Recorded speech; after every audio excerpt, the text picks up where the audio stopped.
Does the bench press terrify you? You may see this exercise and have a panic attack. Even the thought of doing bench press with a bar increases your pain and gives you nightmares. But why is it such a popular exercise? Are you being misled? The truth is, for the many in acute pain, where the bottom of the bench press increases shoulder pain, this exercise is just not a good idea. But that doesn't mean you should be afraid of it or avoid it forever. It may mean that we just need to do some exercises to reduce your symptoms before you could progress into something like that.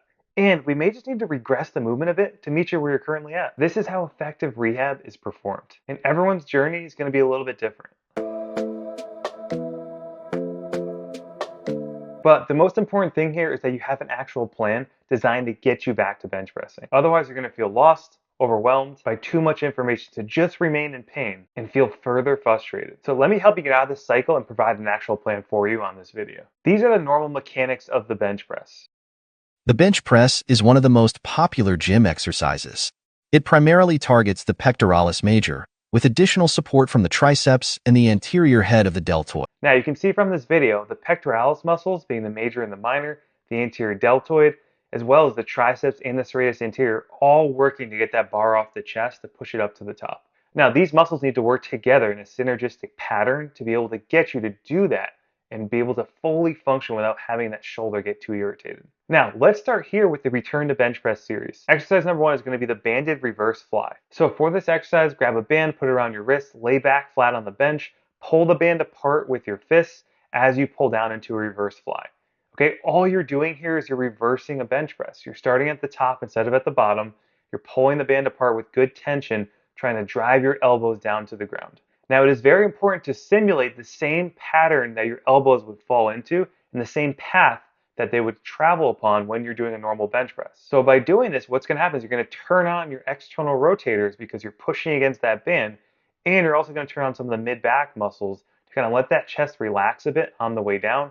And this is a good pre-activation of the mid-back to get you ready to go back to bench pressing fully. Now you want to try that for anywhere from 2 to 3 sets of 8 to 10 reps. And now we're going to progress to exercise number 2. Exercise number 2 is upside down kettlebell bench press. Now you're going to lay flat on your back in the same position just to simulate a normal bench press. Very simple. You're going to grab a kettlebell upside down by the handle, and you're going to make sure you're holding it in the injured arm only, and all you're going to do is perform an upright press doing a normal bench press, like a single arm dumbbell bench press, holding that, just traveling the same bar path as you would if you're using a bar or a dumbbell, simulating a normal bench press. Now the other arm should stay locked out or it could stay by the side, doesn't really matter. Core engaged, squeeze the shoulders back on the way down, and then try and keep that kettlebell directly kind of over the body as you perform. It's going to want to wobble inwards or outwards. You got to use your wrist and forearm stabilizers as well as the shoulder stabilizers to keep it locked in place as you perform your repetitions. And just like the previous exercise, try 2 to 3 sets of 8 to 10 reps. Now that you've done those, we're going to get a little more specific, okay? There's something called the principle of specificity. We want to get more and more specific with each exercise here. Now, exercise number 3 is going to be the dumbbell bench press. Here on the dumbbell bench press, we're just taking 2 dumbbells and we're doing a normal bench press, laying flat on your back. Right, we've pre-activated the mid-back already. Our muscles are fired. Our chest is already kind of flowing with some blood there, so it feels a little warm. You're just going to imagine you have that band around your wrists. You're going to pull them apart and then come all the way down into the bench press. Think about driving the elbows together at the top. Okay, you should be able to do this pain-free now because you've done the prior 2 exercises before doing this. And feel free to use light load on this and work your way up. It's always good to do 1 or 2 warm-up sets with dumbbells before you go into using the bar or before going to using heavier dumbbells. So your reps and sets may be a little bit different for this exercise. You may want to do 1 or 2 warm-up sets of 5 to 8 reps, and then do 2 to 3 working sets of 8 to 10 reps. And then finally, we made it, right? Our final exercise, number 4, is going to be barbell bench press. We're grabbing a barbell, no weights on it, and we're just performing the same thing we did previously with the dumbbells. Right now we have a bar. Now it gets a little bit tricky here. You can do a couple different things with the bar, okay? Typically it helps to have a nice wide grip, right? A little wider than shoulder width. You can kind of use the little markings on the bar to put your index fingers across. But when we're starting on this exercise, you want to start by pinning the shoulder blades back first, letting the elbows come down second. And you can do 2 things here. Number 1 is you can think about using intention to squeeze the bar inwards. So you can kind of squeeze your hands inwards towards each other. That's going to activate more of the biceps and more of the chest. If you want to try something different, the second thing you can do is you can actually try and do the opposite of that. You can try and pull the arms apart. So you can try and imagine you're trying to splay the bar apart, pulling the left hand out to the left, right hand out to the right. And that's going to turn on more of the triceps and some of the outer arm muscles there in the shoulder.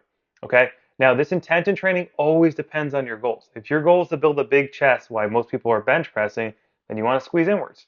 If your goal is to turn on more of the shoulder stabilizers and more of the outer arm, like the tricep muscles, then you want to push outwards. Think about squeezing your elbows up on the way up to get more of the triceps firing. And that is simple. That is how you're going to do it. You're going to progress starting from the first exercise with the band to using a kettlebell, to using a dumbbell, to using barbells. And now you know the exact series you need to implement on your own before bench pressing, and do this over a period of 2 to 4 weeks. This can get you back to lifting big numbers on your bench and crushing PRs. Now, maybe you really like this exercise series for bench pressing, but you still need help building more strength, and you still need something specific for you to get to your goals. I'd love to help by sending you free training that teaches you our NTS method that we use with our current weightlifters to hit PRs and get back to benching pain-free. Just comment with the word shoulder down below and I'll send it right over to you. And before you leave, make sure to hit that like button and subscribe so you don't miss any of our new videos coming up next week. Thanks guys, and have a great one.